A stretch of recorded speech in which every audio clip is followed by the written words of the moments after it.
Alléluia. Qui est prêt pour entendre de la part du Seigneur? Alléluia. Alléluia. Qui est prêt pour entendre de la part du Seigneur? Alléluia. Le Seigneur va nous rencontrer dans notre attente. C'est si tu viens en t'attendant à recevoir quelque chose de Dieu, tu vas le recevoir. Alléluia. Tu vas le recevoir parce que Dieu est fidèle. Amen. Dans Luc chapitre 10, et on va commencer à lire à partir du verset 25. Vous connaissez tous cette histoire, pour la plupart peut-être d'entre vous. Et ça nous parle de ce qu'on appelle souvent l'histoire du bon samaritain. Dans Luc chapitre 10, verset 25, la Bible dit: un docteur de la loi se leva et dit à Jésus pour l'éprouver: Maître, que dois-je faire pour hériter la vie éternelle? Jésus lui dit: qu'est-il écrit dans la loi? Qui lis-tu? Il répondit: tu aimeras le Seigneur ton Dieu de tout ton cœur, et de toute ton âme, et de toute ta force, et de toute ta pensée, et ton prochain comme toi-même. Tu as bien répondu, lui dit Jésus. Fais cela et tu vivras. Mais lui, voulant se justifier, dit à Jésus: et qui est mon prochain? Jésus reprit la parole et dit: un homme descendait de Jérusalem à Jéricho. Il tomba au milieu des brigands qui le dépouillèrent, le chargeaient de coups et s'en allaient, le laissant à demi-mort. Un sacrificateur qui par hasard descendait par le même chemin, ayant vu cet homme, passa outre. Un lévite qui arriva aussi dans ce lieu, l'ayant vu, passa outre. Mais un samaritain qui voyageait, étant venu là, fut ému de compassion lorsqu'il le vit. Il s'approcha et banda ses plaies en y versant de l'huile et du vin. Puis il le mit sur sa propre monture, le conduisit à une hôtellerie et prit soin de lui. Le lendemain, il tira 2 deniers, les donna à l'autre et dit: aie soin de lui, et ce que tu dépenseras de plus, je te le rendrai à mon retour.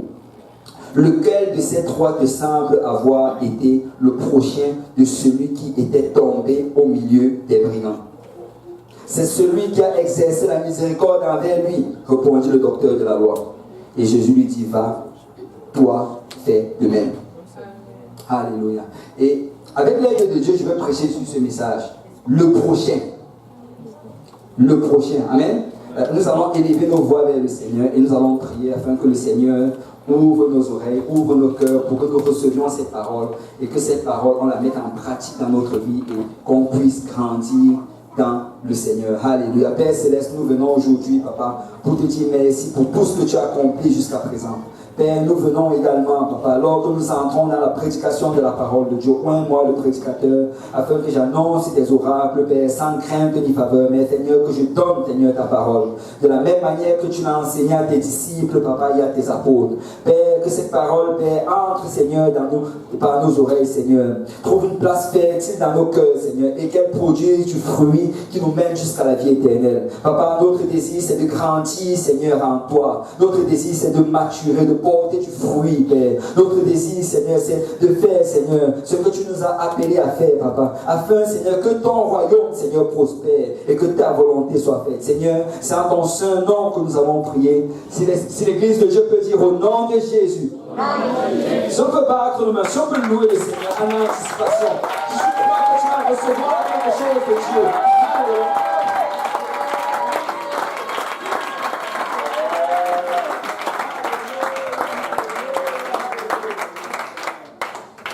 Alléluia, vous pouvez vous asseoir dans la présence du Seigneur. Dans Matthieu chapitre 28, verset 19, la Bible nous rapporte la grande commission.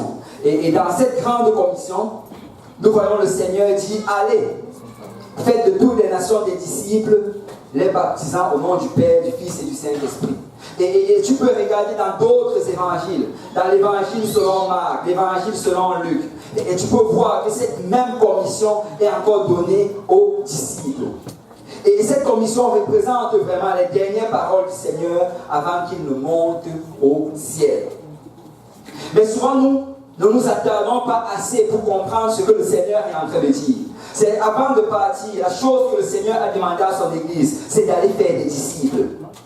savez, la seule raison pour laquelle nous sommes encore sur cette terre, après nous être répandus de nos péchés, après avoir été baptisés au nom de Jésus pour le pardon de nos péchés, après avoir été remplis du Saint-Esprit, la seule raison pourquoi nous sommes encore ici, c'est pour faire un disciple. Amen. Vous savez, ça aurait été préférable que nous soyons près du Seigneur. Amen. Je ne sais pas pour vous, mais chaque jour, je réalise que j'aurais été mieux près du Seigneur. Il n'y a aucune chose sur cette terre qui pourrait me satisfaire autant que d'être près du Seigneur. Vous savez, cette terre est remplie de troubles, elle est remplie de problèmes. Souvent, il y a la joie qui va venir. Mais après cela, il y a d'autres situations qui vont venir. Mais vous savez, mon espérance, c'est que je sais qu'un jour, le Seigneur Jésus va revenir. Je sais qu'un jour, cette trompette va sonner et que nous allons monter à l'encontre du Seigneur. Et c'est vraiment sur quoi je m'appuie pour pouvoir tenir. Et je vais dire à quelqu'un, c'est juste une parenthèse. Écoute, si tu veux servir le Seigneur, tu dois garder tes yeux vers le Seigneur. Et si tu veux demeurer dans le Seigneur, il faut que tu réalises que toute autre chose ne sont que passagères. Mais que la chose la plus importante dans ta vie, c'est que tu serves le Seigneur. C'est que ton nom soit marqué dans le livre de vie. C'est qu'un jour, Jésus va venir te prendre. Vous savez, un jour, les apôtres et les disciples ont été envoyés. Jésus a envoyé 70. Allez prêcher le royaume de Dieu. Et alors qu'ils prêchaient, la Bible dit qu'il y avait des signes et des prodiges. Il y avait des guérisons, il y avait des délivrances. Et quand ils sont revenus vers le Seigneur, ils ont commencé à se réjouir. Alléluia, Seigneur Jésus. Alors que nous travaillons, nous avons guéri des malades, nous avons chassé des démons. Et ils étaient en train de se réjouir pour toutes ces grandes choses qui étaient produites par l'homme. Mais le Seigneur dit, écoutez, il y a une chose réellement pour laquelle vous devez vraiment vous réjouir. C'est que votre nom est écrit dans le livre de vie. Parce que réellement, c'est ça la chose la plus importante. Et je veux dire à quelqu'un ici aujourd'hui, assure-toi que ton nom est écrit dans le livre de vie. Parce que peu importe tout ce que tu peux recevoir du Seigneur, si ton nom n'y est pas écrit, cela aurait été juste vain. Amen. Mais le Seigneur a donné ce commandement. Il a dit, allez faire des nations. Allez faire des disciples. Et notre responsabilité vraiment comme Église, c'est de faire des disciples. Amen. Waouh, juste quelques amen. Notre responsabilité comme Église, c'est de faire des disciples. Amen. Tout en fait, ton voisin, tu dis que ma responsabilité, c'est de faire des disciples. Je dois emmener quelqu'un dans l'âge. Je dois m'assurer qu'une personne soit sauvée. Peut-être c'est mon camarade de classe, peut-être c'est mon collègue de travail, peut-être c'est un membre dans ma famille. Mais j'ai comme responsabilité de la part du Seigneur de faire un disciple. Amen. Alléluia. J'ai l'impression qu'il manque de conviction, mais j'ai la foi que d'ici la fin de ce service, quelqu'un va comprendre que sa responsabilité, c'est de faire un disciple. Amen. Alléluia. Et la Bible dit qu'après avoir donné cela, le Seigneur est parti. Et quand tu étudies la parole de Dieu, tu réalises que c'est vraiment ce qu'ils ont fait. L'église primitive faisait des disciples. Vous savez, il y a une différence entre gagner une âme et faire un disciple. On utilise souvent gagner une âme, mais dans la parole de Dieu, tu ne vois même pas le terme gagner une âme. Le terme qu'on voit, c'est faire un disciple. Parce que réellement, c'est le Seigneur Jésus qui gagne les âmes. Amen. Et réellement, c'est lui qui est mort sur la croix pour le pardon de nos péchés. Mais ce qui nous donne comme responsabilité, c'est d'entretenir cette personne, de lui donner ce que nous avons reçu, jusqu'à ce qu'il arrive à la pleine connaissance du Seigneur Jésus. Et est-ce qu'il y a quelqu'un, en début d'année, quand on prenait les résolutions, je sais qu'en début d'année, d'habitude, on prend beaucoup de résolutions. Résolutions de nouvelle année. Et je sais qu'une résolution très populaire, c'est que cette année, je dois perdre du poids. Bon, personne ne veut se mouiller. Mais beaucoup ont pris cette résolution en début d'année. Et nous prenons beaucoup de résolutions. Et je me rappelle, en début d'année, nous avons pris cette résolution. Que je vais gagner une âme. Est-ce qu'il y a des gens qui ont pris cette résolution qu'en 2018, je vais gagner une âme. En 2018, je vais enseigner une étude biblique. Et c'est une bonne résolution à prendre parce que c'est la volonté du Seigneur. Amen. Amen. Mais vous savez, faire un disciple demande du travail. Amen. Et écoute, tu ne peux pas faire un disciple en restant sur Facebook toute la journée. Alléluia. Amen. Tu ne peux pas faire un disciple en passant tes journées au téléphone à parler et à parler pour des choses futiles. Tu ne peux pas faire un disciple en passant toutes tes journées à penser à ce que tu vas acheter ou bien à comment tu vas investir ou à ce que tu vas gagner. Faire des disciples demande du travail. Écoute, tu ne peux même pas faire un disciple juste en dansant devant. Tu peux venir ici là pendant toute l'année. Et peut-être des gens ont fait l'expérience en 2017. Peut-être tu es venu pendant toute l'année, tu as dansé.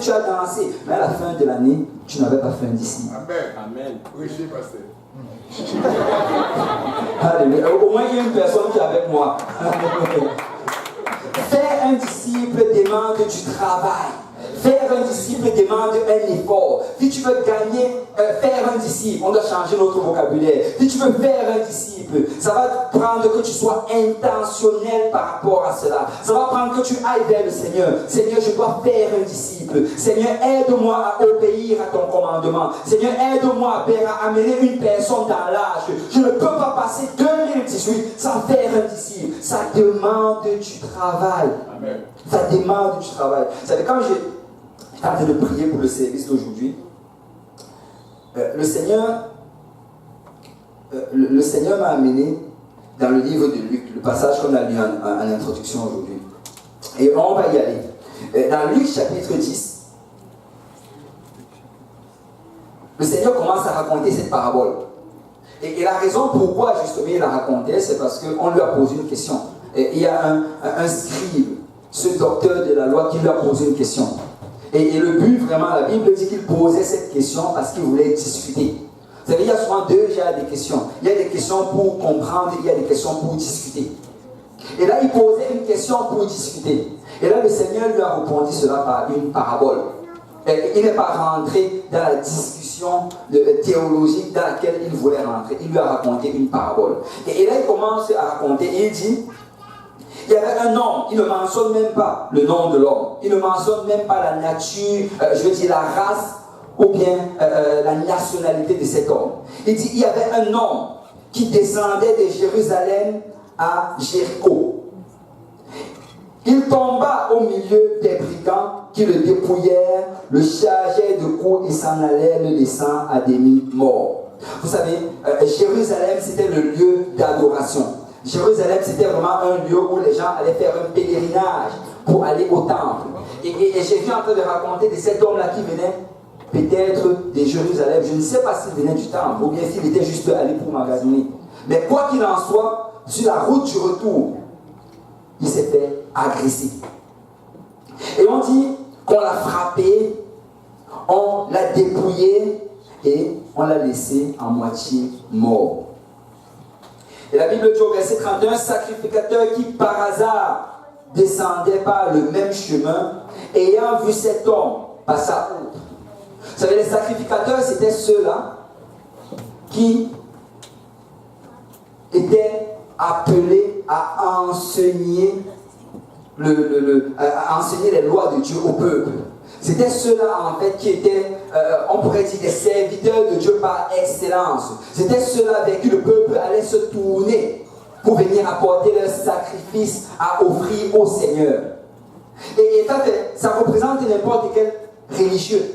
Ça représente n'importe qui ici qui vient dans la maison du Seigneur. Ça représente n'importe qui vient apporter des sacrifices d'action de grâce au Seigneur, en louant le Seigneur, en dansant, en célébrant. Mais la Bible dit que ce jour-là, alors qu'il quittait de Jérusalem et qu'il était en train de rentrer chez lui à Jéricho, il a vu cette personne à demi mort par terre et il est passé outre.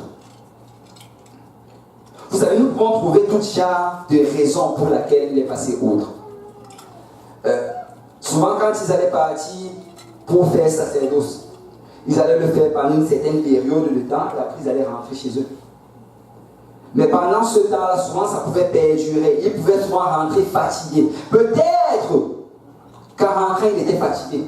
Peut-être quand il est passé, il a vu cet homme. Et il était épuisé. Il était fatigué par rapport à cela. Et on pourrait trouver ça comme excuse. Oh oui, je suis fatigué parce que je vais à l'église, je travaille, je fais toutes ces choses.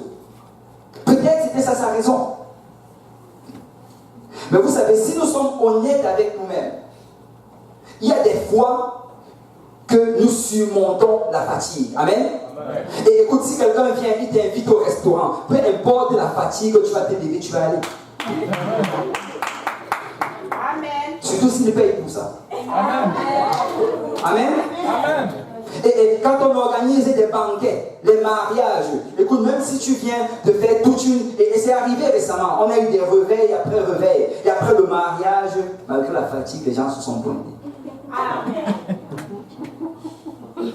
Et la fatigue, ce n'est pas une excuse devant le Seigneur. Parce que si nous sommes honnêtes, nous pouvons surmonter la fatigue. Si nous sommes honnêtes, nous pouvons faire un effort supplémentaire. Si nous sommes honnêtes, nous pouvons réaliser que la vie de cette âme en dépend. Et nous pouvons dire, je vais mettre la fatigue de côté, mais faire l'œuvre du Seigneur. Amen.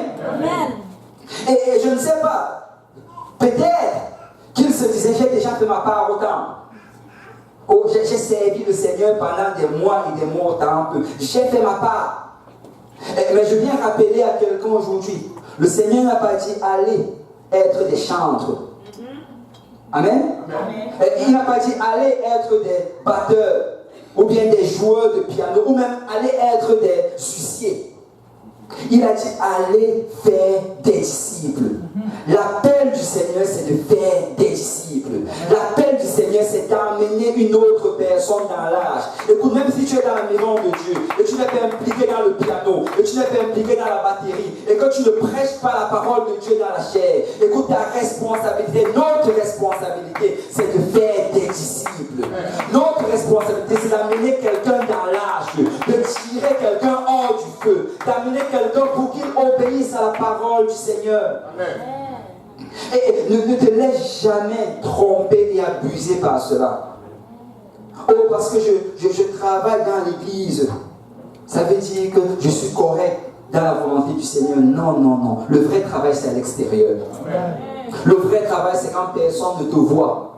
Le vrai travail, c'est quand, au milieu de la semaine, alors que tu te sens fatigué, alors que tu te sens épuisé, que tu te lèves et que tu prends ta charte d'études bibliques, et que malgré le fait que tu es endormi, tu prennes un café si tu dois en prendre, ou bien tu prends une douche si tu dois en prendre, et tu dis, je vais aller enseigner cette parole à quelqu'un. Je vais aller donner la vérité à cette personne. C'est là que se trouve le vrai travail. Et je vais dire au peuple de Dieu, faisons des disciples. Faisons des disciples.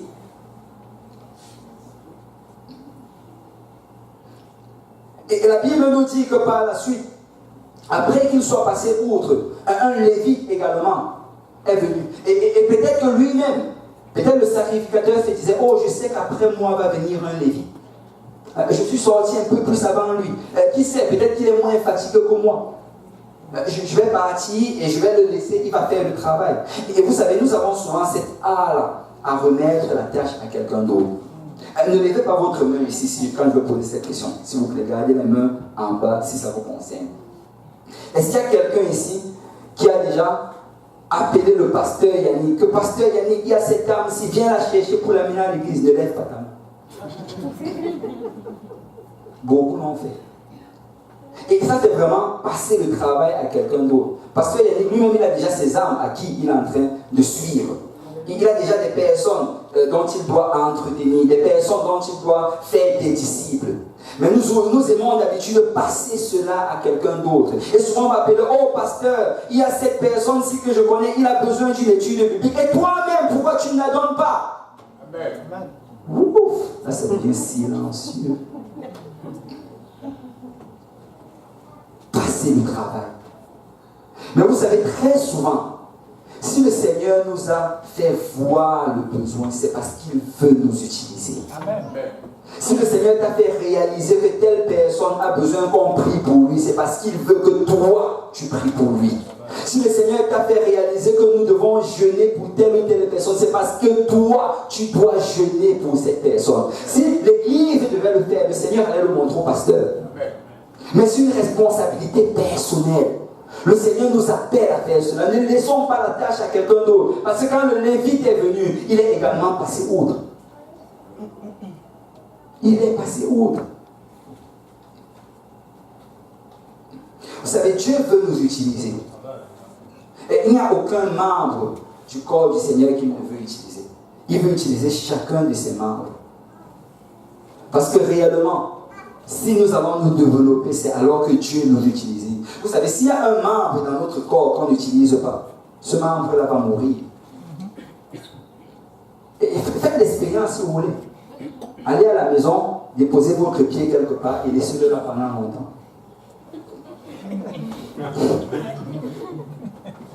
Et juste exercer l'autre pied d'une certaine manière. À un moment, ce pied-là ne va plus bouger. Parce que nous sommes appelés à mettre tous nos membres en action. Et le Seigneur veut t'utiliser. Le Seigneur veut t'utiliser. Il y a quelque chose de spécial pour toi. Tu sais, la Bible dit qu'avant même que tu ne naisses, il t'avait déjà appelé. Il y a une chose spéciale que Dieu veut faire à travers toi. Ne manque pas l'opportunité que le Seigneur met devant toi. Ne manque pas cette porte qu'il ouvre devant toi. Ne te dis pas que c'est pour ton voisin. C'est pour toi. Quelqu'un dit c'est pour moi. C'est pour toi. Dieu veut faire de grandes choses au travers de toi. Mais la Bible nous dit qu'après cela, un Samaritain. Vous savez, les Samaritains, c'était un peuple qui était mixte. Ils étaient moitié juifs et moitié un autre peuple. Et les juifs, en fait, ne les considéraient même pas comme appartenant à Israël.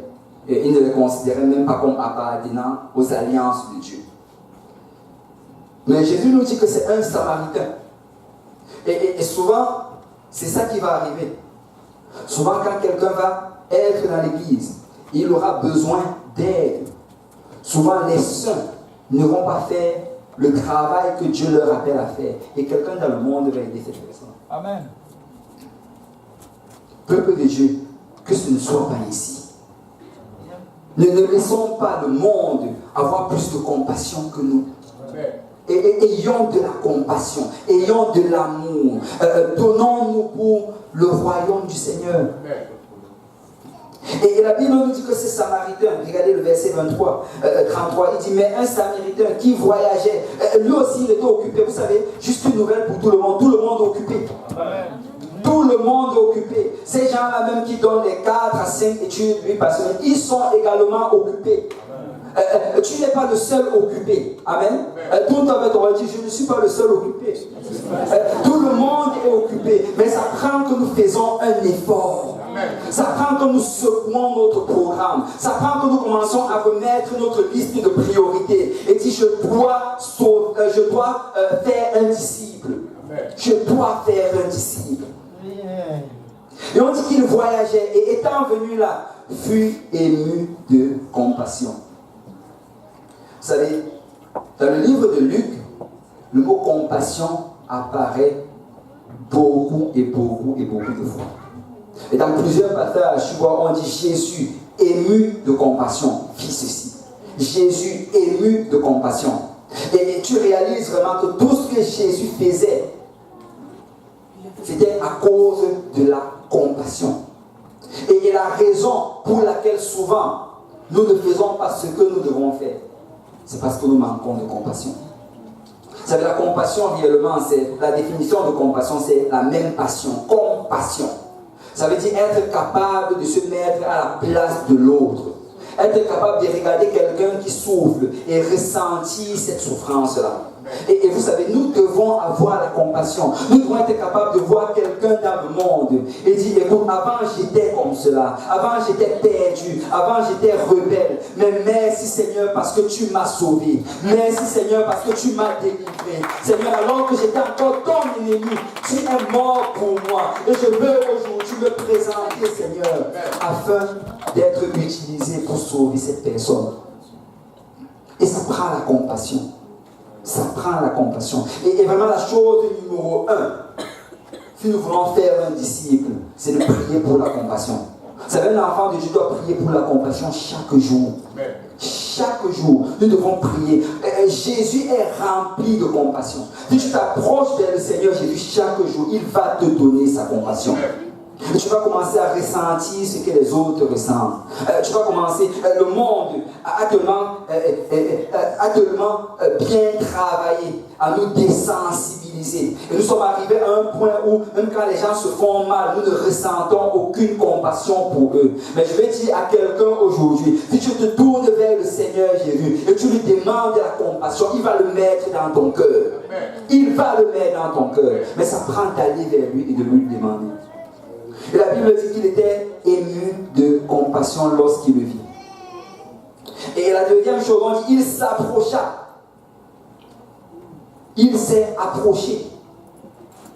Nous devons nous approcher des gens. Vous savez, très souvent, même quand on évangélise, on va toujours sentir un peu comme cette barrière, comme ce mur qui veut nous empêcher de faire quelque chose pour le Seigneur. Est-ce qu'il y a des gens ici qui ont déjà ressenti cela, qui sont allés évangéliser?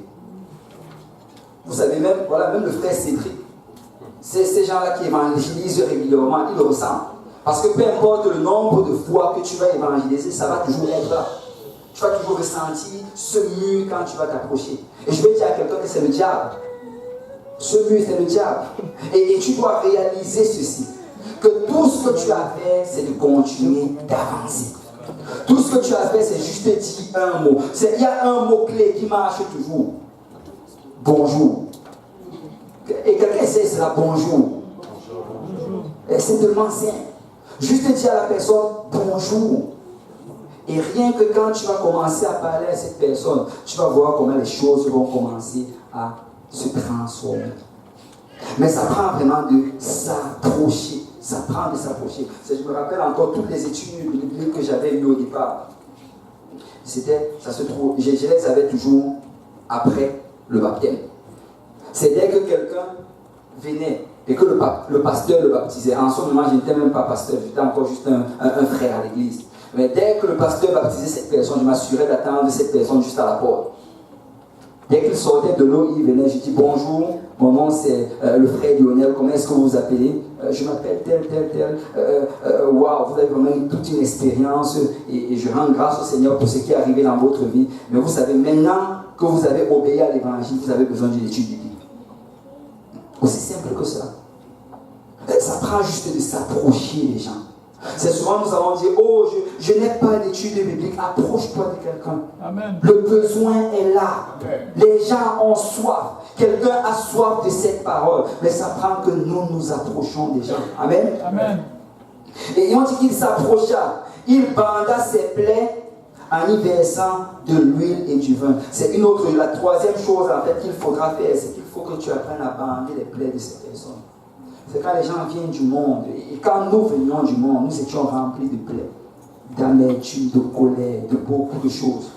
Mais nous devons bander ces plaies, les bander avec la prière. Ça prend de prier pour l'âme à qui tu enseignes chaque jour. La clé, c'est de prier pour cette âme.